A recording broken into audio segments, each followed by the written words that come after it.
नमस्कार विद्यार्थी मित्रांनो, मी संतोष बोड्डेवर आपलं स्वागत करीत आहे विद्या कोचिंग क्लासेसमध्ये. तर आज झालेला 12वीचा आपला मराठी पेपर, त्याची प्रश्न उत्तर आपण पाहणार आहोत. तर इथे पाहू शकता पहिल्या प्रश्नाचं उत्तर. याचं उत्तर, गरज नसताना केवळ प्रतिष्ठेसाठी आपण काय करतो, कर्ज काढून वाहन खरेदी करतो किंवा इतरांशी मानसिक स्पर्धा करण्यासाठी आपण हे करतो. दुसऱ्या प्रश्नाचं आहे, कामापुरते आणि कामासाठी वाहन हे लागते, ठीक आहे, अर्थपूर्ण आणि आटोक्यात राहील एवढाच वेग आपल्याला काय करायचा आहे, ठेवायचा आहे. म्हणजे वाहनाचा वेग जास्त आपल्याला वाढवायचा नाही आहे वाहन चालवताना. त्याच्यानंतर आपल्याला प्रश्न होता, इथे प्रश्न आहे, ठीक आहे.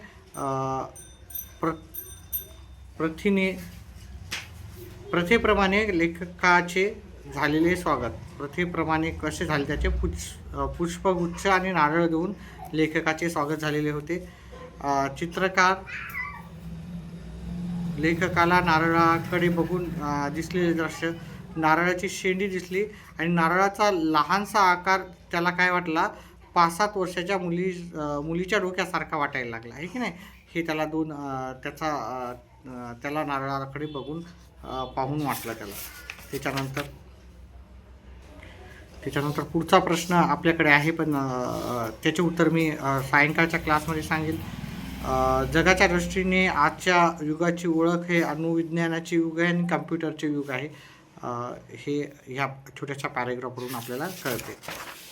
त्याच्यानंतर लेखक भगवंताच्या पंक्तीत जाऊन का बसला, कारण छोटेसं का होईना पण स्वतःचे घर असावे असे प्रत्येकाचे स्वप्नच असते, पण ते स्वप्नपूर्तीचे भाग्य फार थोड्यांनाच लाभते. लेखकाने पण काय केला होता, एक वडिलोपार्जित जमीन होती वडिलांची, त्याच्यामध्ये त्याने काय केला, बंगला बांधला होता आणि त्याच्यामुळेच त्याने काय केलं, भगवत कथा ठेवली असेल आणि तो भाग्यवंताच्या पंक्तीत जाऊन बसला. मग त्याला वाटतं की बाबा हे जे बंगला बांधणं म्हणजे हे भाग्यवान लोकांचं काम आहे, त्याच्यामुळं ते उत्तर त्याचं राहणार आहे. पुढचं आहे त्याचं, बंधू दे दिठी भरून तुझी करुणा, किंवा पावसाळी महिना असं लिहायचं होतं. मेघगर्जनाचा महिना असं किंवा लिहू शकला असता तुम्ही. कवितेत वर्णन केलेल्या फुलांची नावे, सोनं चंपा आणि जाई ह्या 2 फुलांचे वर्णन केलेले आहे.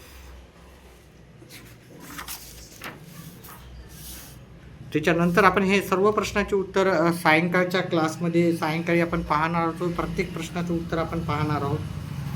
आता फक्त पेपर पाहून घ्या आणि आपण प्रत्येक प्रश्नाचं उत्तर सायंकाळी मी नक्कीच लाईव्ह येणार आहे, त्यावेळेस मी तुम्हाला प्रत्येक प्रश्नाचं उत्तर सांगणार आहे.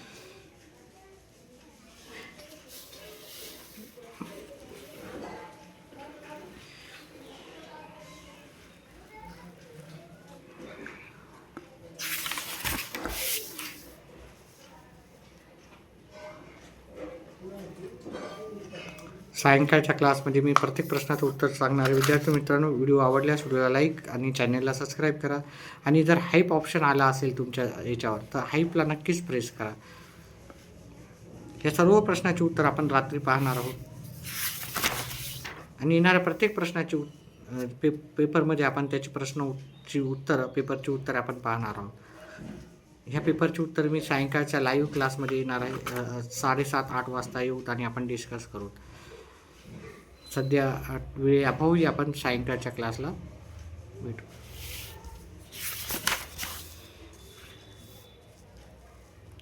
आजचा संपूर्ण पेपर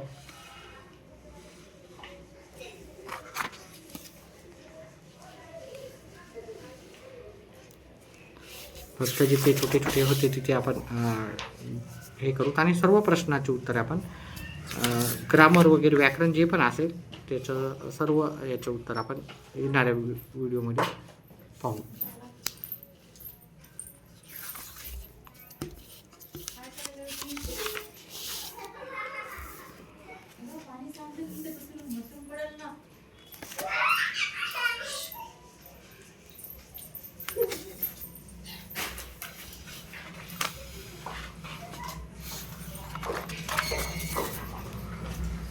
अशा प्रकारे आपण हे प्रश्नपत्रिका संपलेली आहे.